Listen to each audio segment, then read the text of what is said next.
Hi, my name is Raymond Harlal, and I'm here in Houston, Texas with Nick. And Nick is the president of the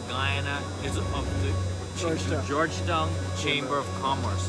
But Georgetown is basically Guyana. Why? Because there's less than 1 million people there.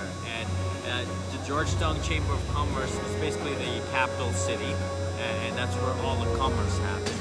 So I have here with me Nick, and we're here at OTC, and so I'm asking him a few questions about where does Guyana stand right now with the oil discoveries, and how is Guyana going to handle this, and where's this?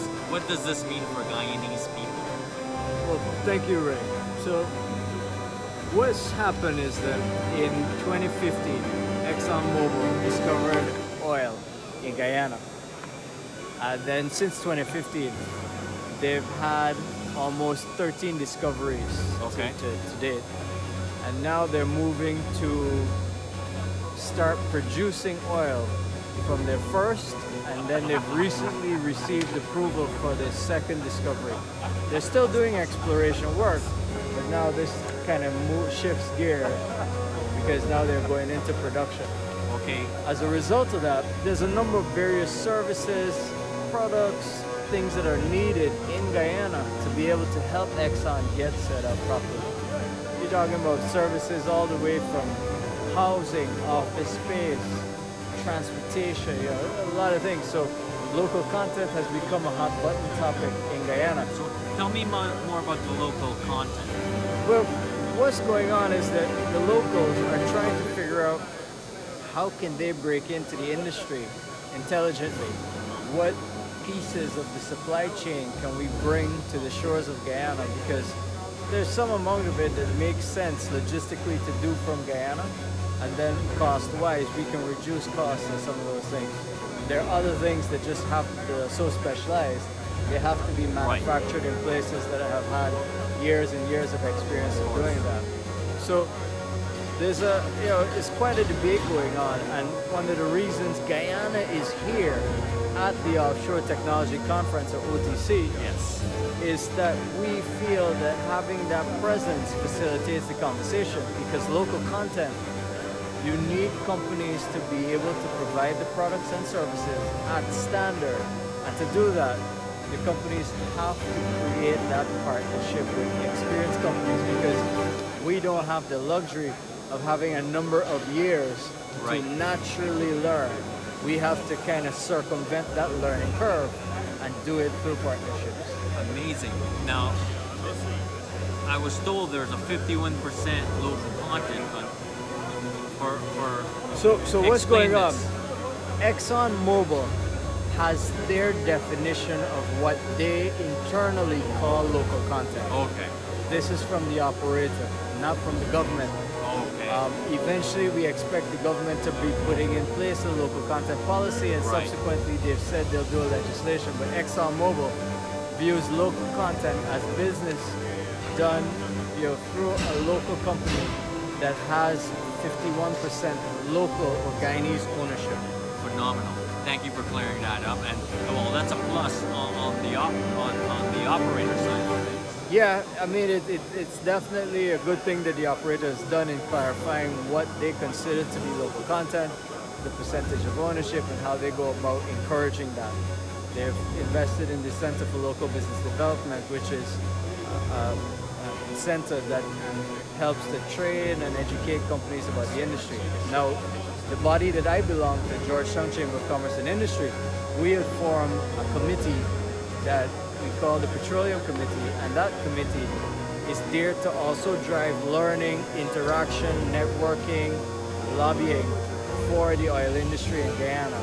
Because to get the businesses really prepared, they have to be educated, they have to have the network, and then they have to tackle the business. So that's one of the core things that we're doing as the Georgetown Chamber of Commerce and Industry. And I encourage your viewers to check us out, either gcci.gy or on Facebook. So I mean, we're very active, and the whole Guyana presence here at Offshore Technology Conference, OTC, was driven both by the Georgetown Chamber of Commerce and Industry, and the Go Invest, which is the Guyana Office for Investment, which is our local investment promotion agency. And what we did is we put together a trade mission here to Houston of over 20-some businesses who are interested in increasing the business they do in the oil industry. Phenomenal. Well, I can tell you're fairly young. What's your advice for the young people of Guyana, the millennials, the people who just finished university and they can't find a job and thinking, should I migrate or should I stay? What can you say to them? That's a very, that question, kind of struck a nerve because Okay. you'll see there's a lot of talk in the newspapers about youth unemployment. And what's going on is that, you have youths who are coming out either secondary school or tertiary education universities or vocational schools, and they're coming into a situation where they feel that they cannot be employed, or they're not finding jobs, or they're not comfortable with the jobs that they find. And what we would say is that, Guyana is going through a period of transition, and you have to invest in the country. You have to be willing to kind of stick it out, work through the hard times, because clearly with oil production on the horizon, you're going to see a lot of change. In fact, what I tell a lot of family and friends and people who work for me is that the change we've seen in the past 10, 12 years in Guyana is nothing compared to the change that we will see in the next 10 years. So much so, I've seen a lot of relatives of people who of Guyanese descent who are coming back just to check out to see what's going on, because there's so much buzz of what's going on in the diaspora, in New York, in Toronto, in the UK, Right. Florida, and other parts of the world, about just what is going on in the country, and people want to come and check it out physically. They want to see for themselves, to see the changes that are happening, the buzz about the oil industry, the buzz about new business ideas. And really, I would encourage young Guyanese to kind of think about, don't just think about the immediate 1 year or 2 years, but think about the next 3 years or 5 years, because clearly we want to be here. Or when I say here, I mean you want to be in Guyana when that change happens. Because the people who are going to be there when that change happens will have a first mover's advantage in doing business and getting jobs. They're going to be there when the country needs. Right. Because we're going to have needs, and they're going to be there to fulfill those needs. You have your first chance at riding the wave. Yes. Okay. Now we've addressed the people in Guyana. How about the people in the diaspora wanting to come back and start? I've helped many people re-migrate and come back, but same thing, the labor force, because Guyana is like basically on a day basis or a week basis. When and you've studied overseas in America, Canada, it's about the hour, production by the hour. So Well, how does this? What's going to happen is that the idea of how you manage and measure, how you manage labor and measure the productivity of labor, there are going to be new ways of looking at it. But for the diaspora, what's going to happen is that they're going to bring some of the change that we talked about. Because Right.